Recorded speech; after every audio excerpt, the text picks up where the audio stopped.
आज हम बात करेंगे जीन पियाजे के विकास के बारे में। इसके पूरा निचोड़ एक ही वीडियो में देखने को मिलेगा, तो अंत तक देखें। प्रवर्तक: इस सिद्धांत के प्रतिपादक जीन पियाजे स्विट्जरलैंड के निवासी थे। जीन पियाजे एक मनोवैज्ञानिक और आनुवंशिक एपिस्टेमोलॉजिस्ट थे। वह सबसे अधिक संज्ञानात्मक विकास के अपने सिद्धांत के लिए प्रसिद्ध है, जो इस बात पर ध्यान देता है कि बचपन के दौरान बच्चे बौद्धिक रूप से कैसे विकसित होते हैं। जीन पियाजे के सिद्धांत से पहले बच्चों को अक्सर केवल मिनी वयस्कों के रूप में सोचा जाता था। इसके बजाय पियाजे के सुझाव दिया कि जिस तरह से बच्चे सोचते हैं वह उस तरह से अलग है जिस तरह से वयस्क सोचते हैं।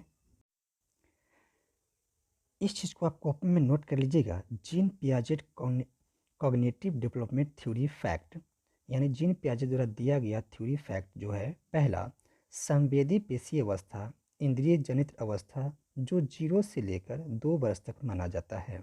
दूसरा, पूर्व सक्रियात्मक अवस्था जो 2 वर्ष से लेकर 7 वर्ष तक माना जाता है।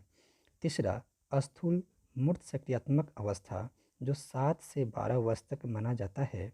चौथा, औपचारिक सक्रियात्मक अवस्था जो 12 वर्ष के बाद माना जाता है। तो ये जीन पियाजे का थ्योरी है, बहुत इंपॉर्टेंट थ्योरी है। आप इसको नोट भी कर सकते हैं, इसको रिमेंबर भी कर सकते हैं। इसमें से 2-3 क्वेश्चन एग्जाम में ज़रूर आते हैं। तो ये जीन पियाजे द्वारा दिया गया थ्योरी थी, 4 थ्योरी। और सबका एज भी पूछा जाता है कि इंद्रिय जनित अवस्था किस एज से किस एज तक होती है, पूर्व सक्रियात्मक अवस्था किस एज से किस एज तक होती है। तो इस टाइप से क्वेश्चन को पूछा जाता है, हर एग्जाम में पूछा जाता है, तो इसको आप नोट कर सकते हैं। जीन पियाजे के 4 सिद्धांत में पहला सिद्धांत था संवेदी पेशीय अवस्था, जिसको इंद्रिय जनित अवस्था भी कहा जाता है, जो 0 से लेकर 2 वर्ष तक होती है। इस अवस्था में जन्म के समय शिशु वह जगत के प्रति अनभिज्ञ होता है। धीरे धीरे वे आयु के साथ साथ अपनी संवेदनाएं व शारीरिक क्रियाओं के माध्यम से बाह्य जगत का ज्ञान ग्रहण करता है। वह वस्तुओं को देखकर, सुनकर, स्पर्श करके, गंध के द्वारा तथा स्वाद के माध्यम से ग्रहण करता है। छोटे छोटे शब्दों को बोलने लगता है। परिचितों का मुस्कान के साथ स्वागत करता है तथा आप परिचितों को देखकर भय का प्रदर्शन करता है। तो ये संवेदी पेशी अवस्था का गुण होते हैं, जो 0 से लेकर 2 वर्ष तक की अवस्था होती है। ये सारे गुण उनमें पाया जाता है। बहुत इंपॉर्टेंट क्वेश्चन है, इसे भी आप नोट कर सकते हैं। जीन पियाजे का दूसरा सिद्धांत पूर्व सक्रियात्मक अवस्था जो 2 वर्ष से लेकर 7 वर्ष तक होता है। इस अवस्था में दूसरे के संपर्क में खिलौने से अनुकरण करके माध्यम से सीखता है। खिलौने की आयु इसी अवस्था को कहा जाता है। हाँ दोस्त, पूर्व सक्रियात्मक अवस्था को ही खिलौने की आयु कहा जाता है, याद रखिएगा। शिशु गिनती गिनना, रंगों को पहचानना, वस्तुओं को क्रम में रखना, हल्के भारी का ज्ञान इसी अवस्था में होती है। वस्तु अस्तित्व का भाव जागृत हो जाता है। निर्जीव वस्तुओं में सजीव चिंतन करने लगता है। इसे जीववाद भी कहते हैं। हाँ दोस्तों, पूर्व सक्रियात्मक अवस्था में निर्जीव वस्तुओं के सजीव को चिंतन करने लगता है, मतलब निर्जीव वस्तु को सजीव जानता है, सजीव समझता है। जीन पियाजे का तीसरा सिद्धांत स्थूल मूर्त सक्रियात्मक अवस्था जो 7 से 12 वर्ष तक होती है। इस अवस्था में तार्किक चिंतन प्रारंभ हो जाता है, लेकिन बालक का चिंतन केवल मूर्त प्रत्यक्ष वस्तुओं तक ही सीमित रहता है।